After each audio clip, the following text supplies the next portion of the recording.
Olá, meus queridos irmãos, a paz do Senhor Jesus, meus amigos, familiares, irmãos em Cristo Jesus. Tudo bem com vocês, pessoal? Graças a Deus, tudo bem comigo. Irmão Diego Isidório passando aqui para dedicar aí junto com você, né? Como fala o nome do canal, Deus, você e eu vamos agora tirar um tempinho para Deus e vamos nesse propósito aí da leitura de toda a Bíblia Pentecostal, essa linda Bíblia. Já falamos aí um pouquinho de Gênesis, né? E também de Mateus, um pouquinho sobre, né? É o estudo que tem antes de começar realmente a Bíblia, né?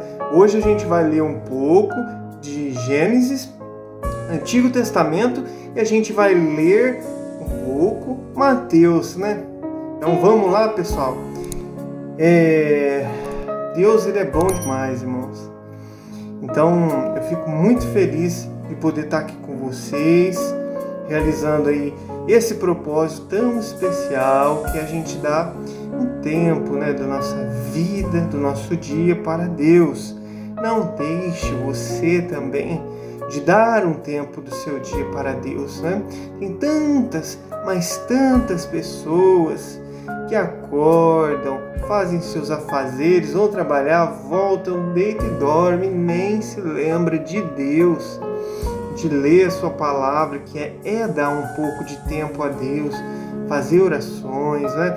Ouvir um louvor, não é verdade? Assistir uma pregação lá no YouTube, ao invés de ficar passando mais shorts engraçados, muitas vezes outras coisas que não é para cristão ver, acaba vendo, porque fica ali com o dedinho enrolando e tem que passar correndo, ops, isso aqui não. Vamos dedicar mais tempo para Deus, né? Não vamos perder tempo, né? Perder tempo, desperdiçar tempo que poderia estar sendo usado para nossa edificação espiritual e para nossa salvação. Não é fácil, irmãos, né? A Bíblia fala que o reino do céu é tomado à força. Só será salvo aquele que persistir, né, até o fim. Persistir, ser fiel, persistir até o fim, né? Então o que a gente tem que fazer? Ser inteligente. Não dormir, cochilar na vida. Ai, meu Deus. O diabo não brinca de ser diabo. O diabo está todo o tempo colocando coisas, distrações, para a gente não se aproximar de Deus, tentações para a gente cair em pecados e fazer a vontade dos pensamentos e a vontade da carne, não é verdade? Então vamos dedicar um tempo para o Senhor, não é? Por isso que eu estou aqui também. Você possa ir, nesse momento aí que você está vendo esse vídeo, para um pouco, preste atenção na palavra do Senhor. Abra o seu coração sinceramente a Deus. Vamos lá fazer uma rápida oração que você possa orar junto comigo. Feche seus olhos. Senhor, nosso Deus e nosso Papai do céu, nós te louvamos, Senhor. Glorificamos o santo nome do Senhor, porque o Senhor é bom. O Senhor é um Deus de amor, de misericórdia, de compaixão, um Deus de perdão, um Deus de sabedoria, um Deus que ama abençoar os seus filhos. O Senhor é um Pai que corrige os seus filhos. O Senhor é um Pai que mostra o caminho da vida, né? Papai, obrigado por isso. Quero te agradecer pelo alimento, Pai, pelo pão de cada dia que o Senhor nos deu, pelo trabalho, pela saúde que o Senhor nos deu, o livramento, o teto para dormir, a coberta para se esquentar, né? A cama para deitar, né, meu Pai? Muito obrigado. Obrigado por ter dado o seu Filho, o melhor que o Senhor tem, o seu Filho Jesus, para ser moído, torturado numa cruz, para receber o pagamento, né, dos pecados de toda a humanidade, todo aquele que nele crê. E eu me incluo. Perdoa os meus pecados, Pai. Perdoa as minhas fraquezas, minhas falhas, em nome de Jesus. Abençoa, Pai, minha família, meus amigos, meu filho. Abençoa e livra de todo mal. Converte, Pai, as pessoas que não estão convertidas totalmente a Ti. Abre a visão espiritual, Senhor, para que eles enxerguem toda a verdade do mundo espiritual. A verdade da vida eterna e da condenação eterna. Papai, abençoa essa pessoa que está aqui ouvindo, Pai. Essa pessoa, o Senhor conhece cada um que está aqui ouvindo essa oração. O Senhor sabe as necessidades. Nesse momento, Pai, eu clamo pela Tua misericórdia, pelo Teu poder e pelo sangue de Jesus Cristo, que tem poder para curar, para salvar, para libertar. Em nome de Jesus, Pai, abençoa essa pessoa na sua necessidade, seja física, seja material, na sua necessidade psicológica, espiritual, emocional. Abençoa. E agora vamos ler a Tua palavra, Senhor. Dá-nos entendimento da Tua palavra pelo Teu Espírito Santo, em nome de Jesus. Ajuda nós a entender, compreender o que o Senhor quer de cada um de nós. Aumenta a nossa fé. Quebra em nome de Jesus, Pai. Quebra, despedaça, destrói todas as historinhas contadas para nós desde criança. Todas as historinhas mentirosas. Todas as filosofias. Tudo que é mentira, que não provém de Ti, Pai. Histórias, Pai, que não provém da Sua palavra, seja destruída pelo poder do sangue de Jesus. Afasta o mal de nós, Pai. Onde tiver uma pessoa ouvindo, Pai, entrando esse áudio, que entra o Teu Espírito Santo fazendo domínio nesta casa, nesta pessoa. Pai, afasta todo o mal, toda treva, toda escuridão, Pai, pelo fogo santo do Espírito Santo, pela luz que há em Jesus, a luz maravilhosa do Filho de Deus. É o que eu te peço, Pai, te agradeço por tudo. Fica conosco, nos ensina, nos abençoa, em nome do Pai, do Filho e do Espírito Santo de Deus. Amém. Glória a Deus. Vamos à leitura, pessoal? Vamos lá. Muito bem, pessoal, aqui está a minha Bíblia de Estudo Pentecostal. É o seguinte, ó, a Bíblia, ela está aqui, ó, Gênesis capítulo 1. E ela vem, como todas as Bíblias, aqui, ó, até esta linha. É a palavra do Senhor. Abaixo da linha tem estudos. Muitos estudos. Olha que legal. Então tá lá Gênesis 1.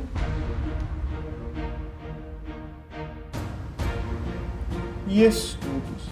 Aqui na próxima página tem uma página totalmente dedicada a estudos. Ok? Então, pessoal, antes de eu começar a ler o Gênesis 1, é muito legal que eu leia o estudo, pessoal, e não é pouca coisa. É uma página inteira aqui. E quando eu viro aqui, ó, tem mais uma página. Ok? Aqui é a página 32, toda de estudo. Sempre com os versículos, se você quiser acompanhar, conferir.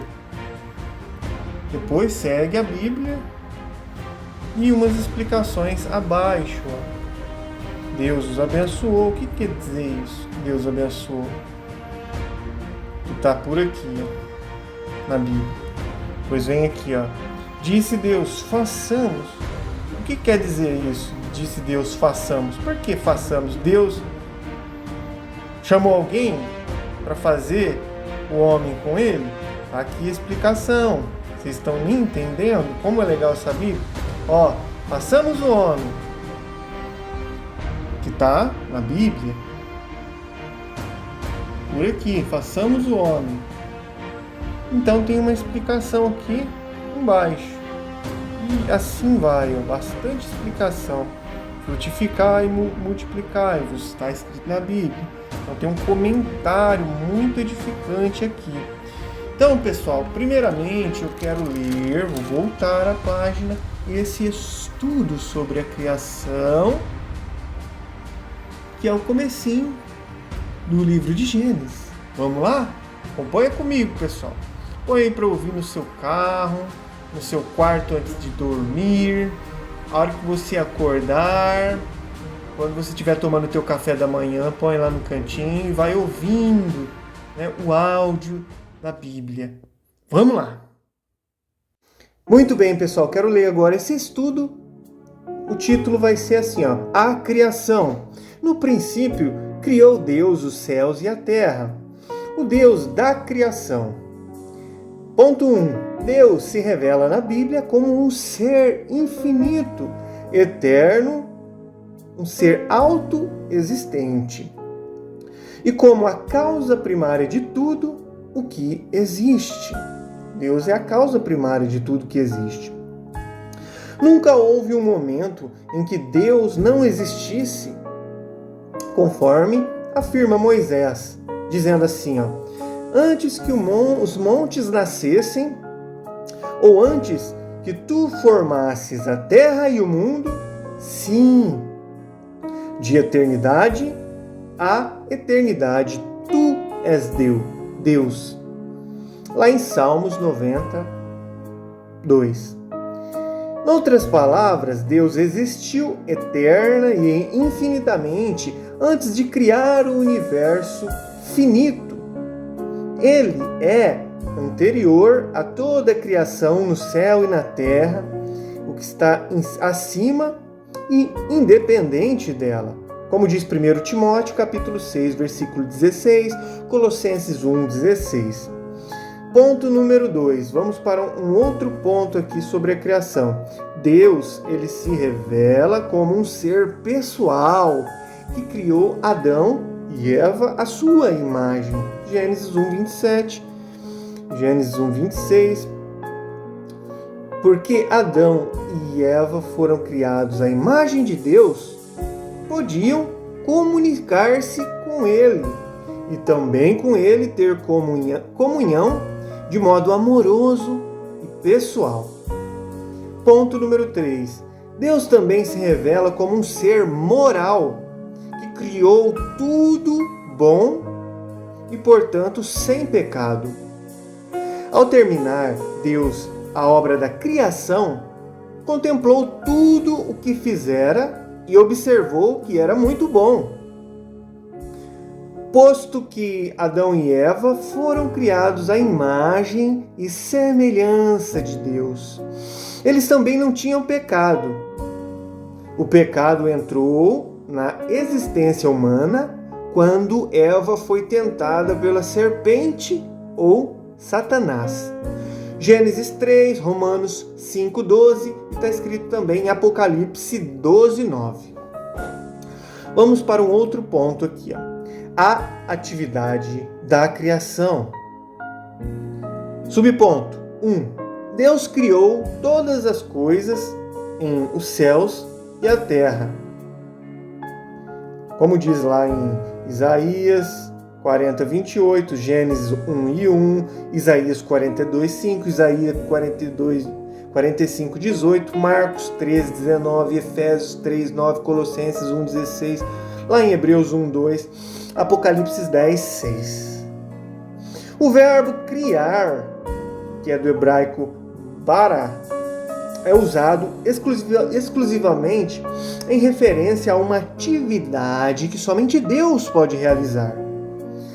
Significa que num momento específico, Deus criou a matéria e a substância que antes nunca existiram, como diz no capítulo 1, verso 3.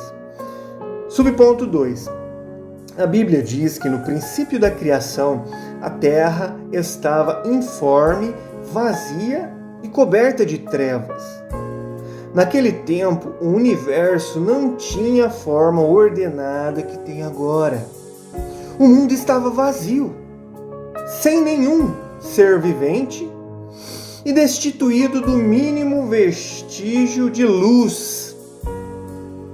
Passada essa etapa inicial, Deus criou a luz para dissipar as trevas.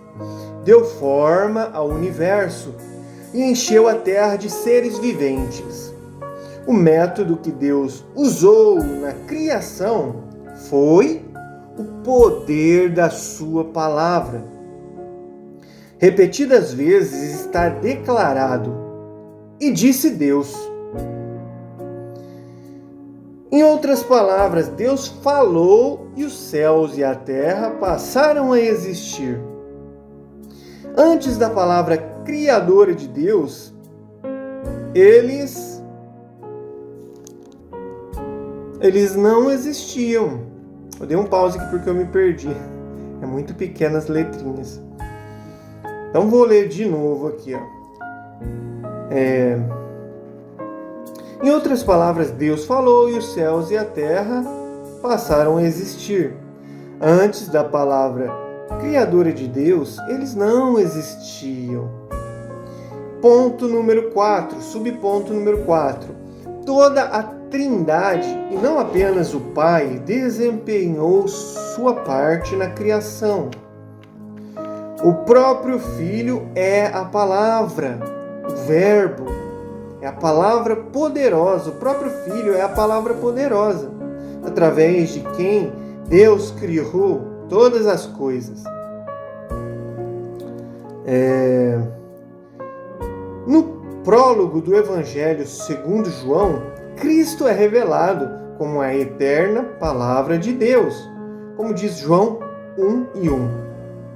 Todas as coisas foram feitas por Ele, e sem Ele nada do que foi feito se fez. João 1:3. Semelhantemente, o apóstolo Paulo afirma que, por Cristo, foram criadas todas as coisas que há nos céus e na terra, as visíveis e as invisíveis. Tudo foi criado por Ele e para Ele, como diz Colossenses 1:16. Finalmente, o autor do livro de Hebreus afirma enfaticamente que Deus fez o universo por meio do seu Filho, lá em Hebreus 1:2.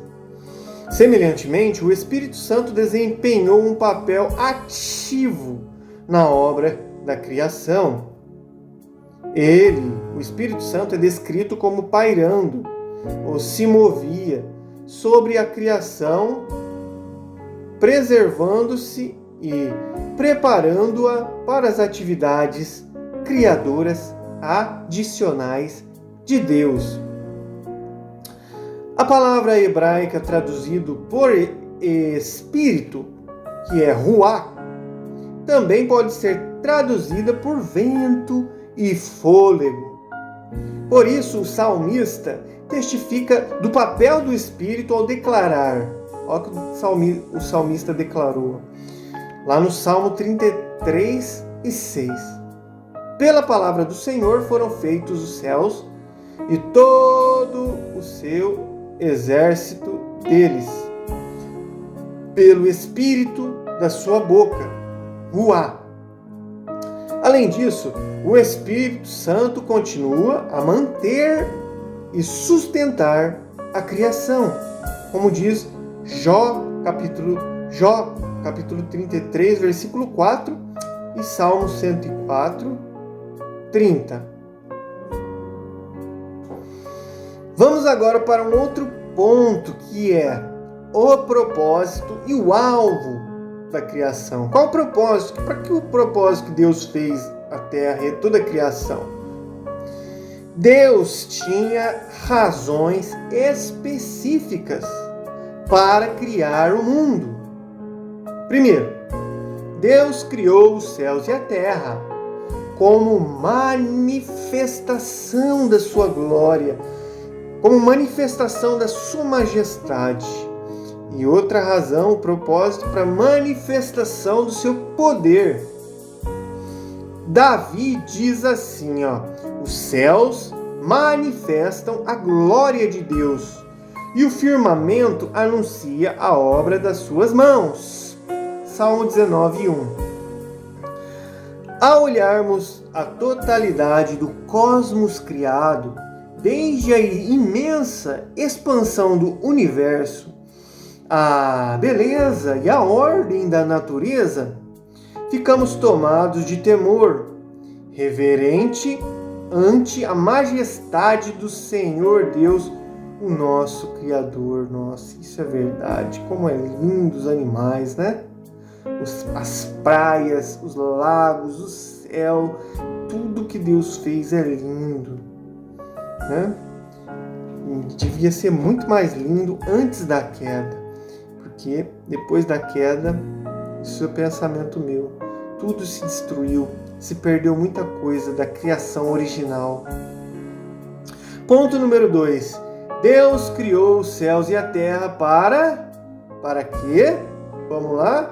Para receber a glória e a honra que lhe são devidas. Outro propósito. Por que Deus criou a terra, tudo? Para receber a glória e a honra que lhe são devidas, né? Olha só, um Deus que cria tudo isso merece glória, honra, glória e louvor.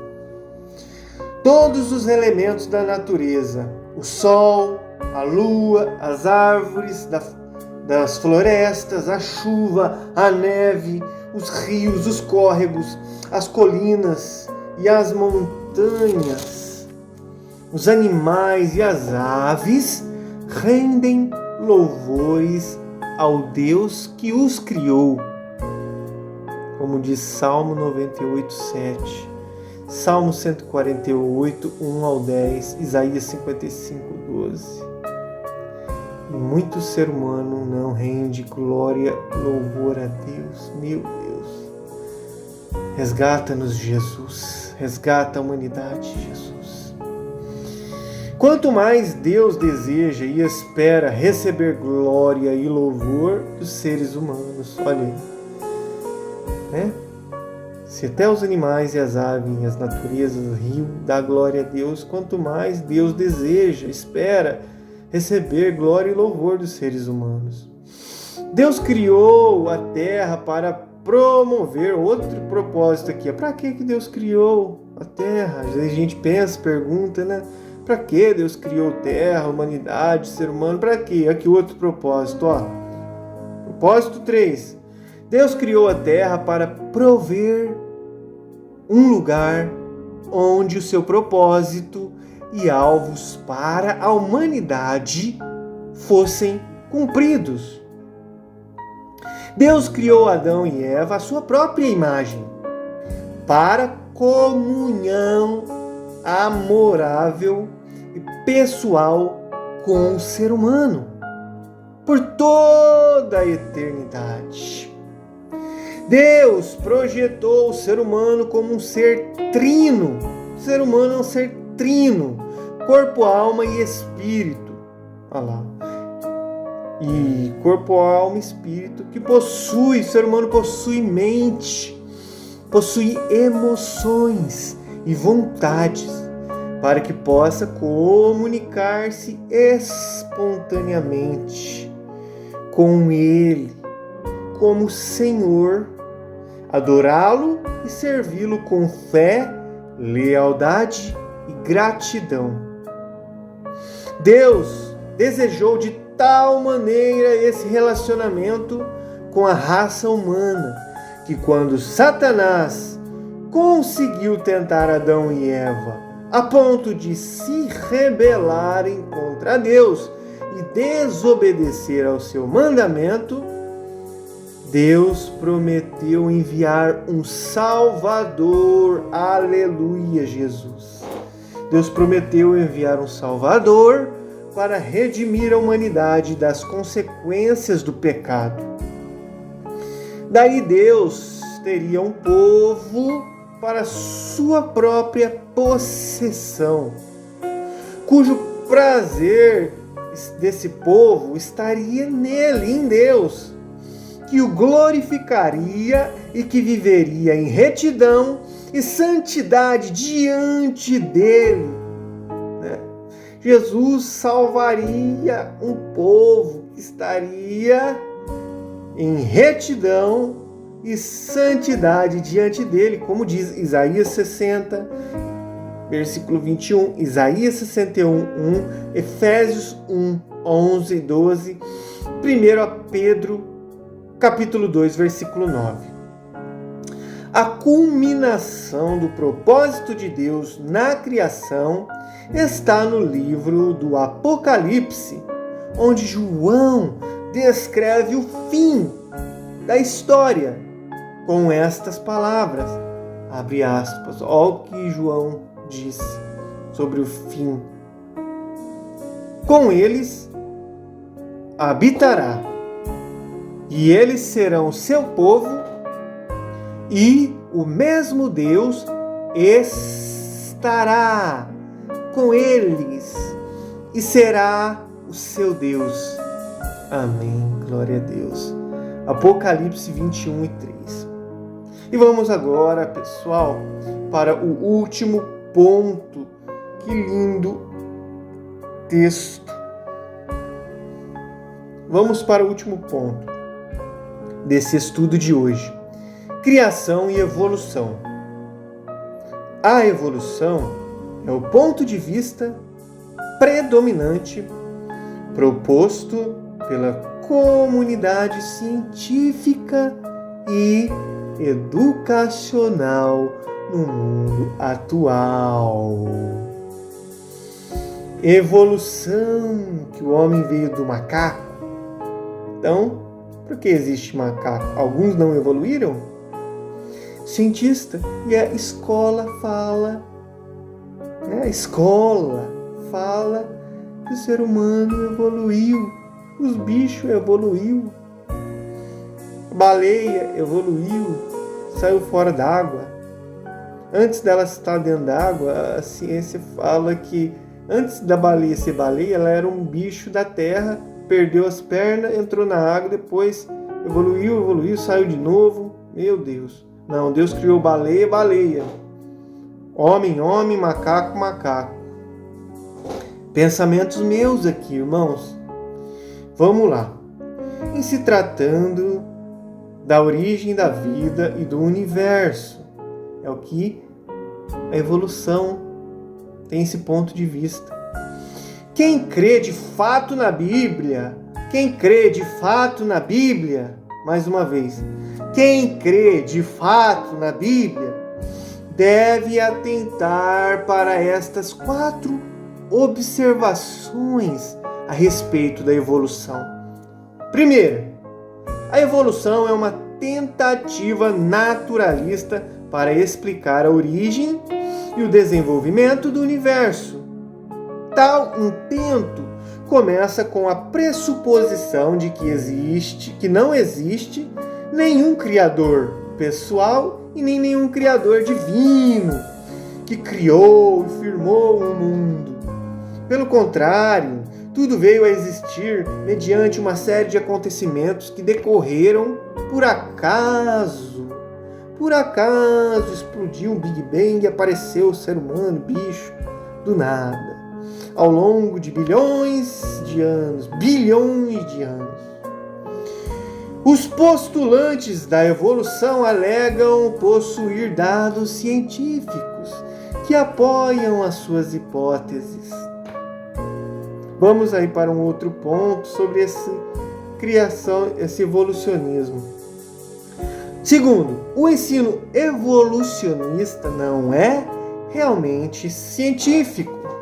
Segundo o método científico, toda conclusão deve basear-se em evidências incontestáveis, oriundas de experiências que podem ser reproduzidas em qualquer laboratório.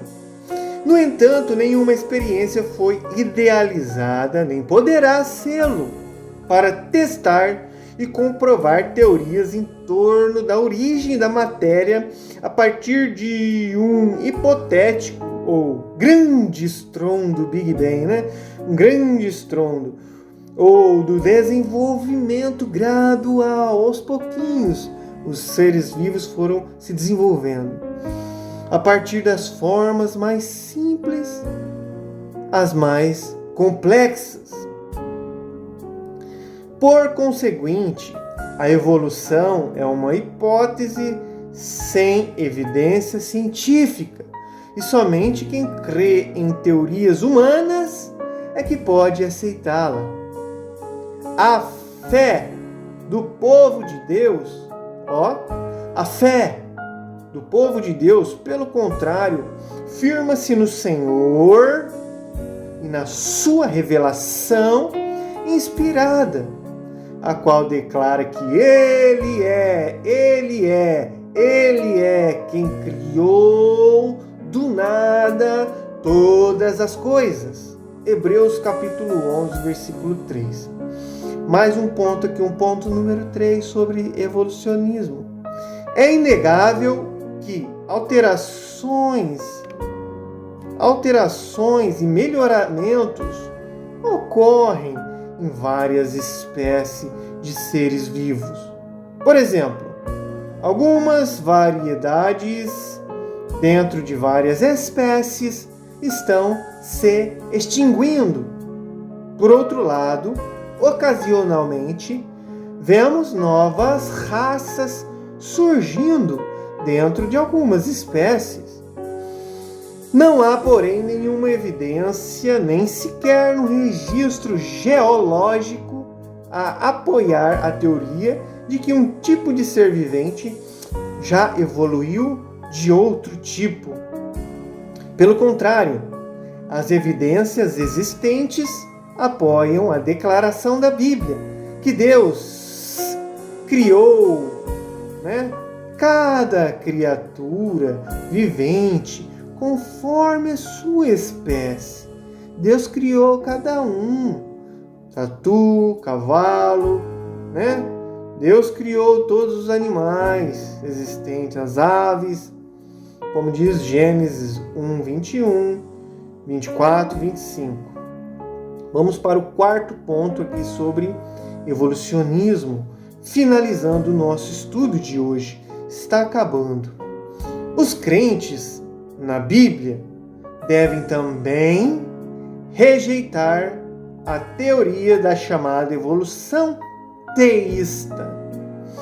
Essa teoria aceita a maioria das conclusões da evolução naturalista. Apenas acrescenta que Deus deu início ao processo evolutivo. Essa teoria nega a revelação bíblica que atribui a Deus um papel ativo em todos os aspectos da criação. Por exemplo, todos os verbos principais de Gênesis 1 têm Deus como seu sujeito, a não ser Gênesis 1 e 12, que cumpre o mandamento de Deus. E a frase repetida, entre aspas, e foi a tarde e a manhã, fechou aspas. Deus não é um supervisor indiferente de um processo evolutivo. Pelo contrário, Deus é o Criador ativo de todas as coisas, como diz Colossenses capítulo 1, versículo 16. Amém e glória a Deus. Finalizamos aqui, meus irmãos, esse estudo de hoje da Bíblia, de estudo pentecostal, É um resumo bem sábio, bem pautado na Bíblia sobre a criação, que Deus criou todas as coisas. Talvez você esteja aqui, que o Espírito Santo de Deus te convença que não, a humanidade não veio evoluindo do macaco, os animais não veio evoluindo, as coisas, como dizem que houve uma explosão do nada, apareceu. Não. O Espírito Santo te convença, em nome de Jesus Cristo de Nazaré, que Deus criou eu e você, todas as coisas, que nós somos imagem e semelhança de Deus, que Deus nos ama, que Deus nos perdoa de todos os nossos pecados,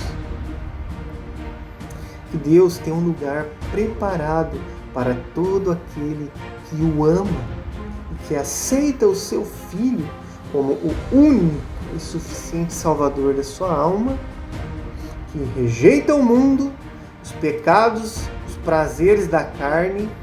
Não. Se converta, está indo para o pecado, vá para o caminho de Deus. E a gente vai ter uma vida eterna, na glória, nos céus, com o Pai, com o Filho e com o Espírito Santo. Deus abençoe você e toda a sua família. Até a próxima. Fique com Deus.